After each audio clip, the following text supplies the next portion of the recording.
সীমান্তে বাংলাদেশি হত্যার উৎসব শুরু হয়েছে। ফখরুল।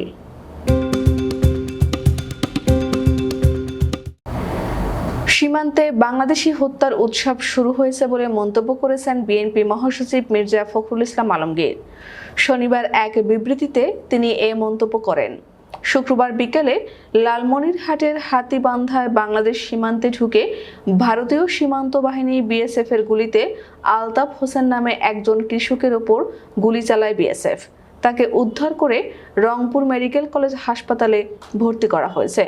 হাতীবান্ধা উপজেলার সিঙ্গিমারি সীমান্তের 893 নম্বর মেইন পিলারের 8 থেকে 9 সাব পিলারের মাঝামাঝি বাংলাদেশের অভ্যন্তরে এ ঘটনা ঘটে।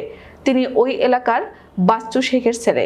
ওই কৃষক সহ 3 জন গুরুতর আহত হওয়ার ঘটনায় গভীর উদ্বেগ প্রকাশ করে এ বিবৃতি দেন ফখরুল। বিএনপি মহাসচিব বলেন, অবৈধ ক্ষমতাকে দখলে রাখার জন্য বাংলাদেশের স্বাধীনতা সার্বভৌমত্বকে উজাড় করে দিয়ে দেশকে একটি দুর্বল রাষ্ট্রে পরিণত করার নীল নকশা বাস্তবায়ন করা হচ্ছে। এজন্য সীমান্তে ভারতীয় সীমান্ত বাহিনী কর্তৃক বাংলাদেশিদের হত্যা ও আহত করার বিষয়ে বাংলাদেশ সরকার নির্বিকার। বিএনপি মহাসচিব বলেন, আজ বাংলাদেশের প্রধানমন্ত্রীর ভারত সফরের আগের দিন অর্থাৎ শুক্রবার বিকেলে লালমনিরহাটের হাতীবান্ধায় ভারতীয় সীমান্তরক্ষী বাহিনী কর্তৃক 3 জন বাংলাদেশিকে গুলি করে আহত করার ঘটনায় আবারও প্রমাণিত হলো যে সীমান্তে বিএসএফ কর্তৃক বাংলাদেশিদের হত্যা ও আহত করার বিষয়ে বাংলাদেশ সরকার নির্বিকার।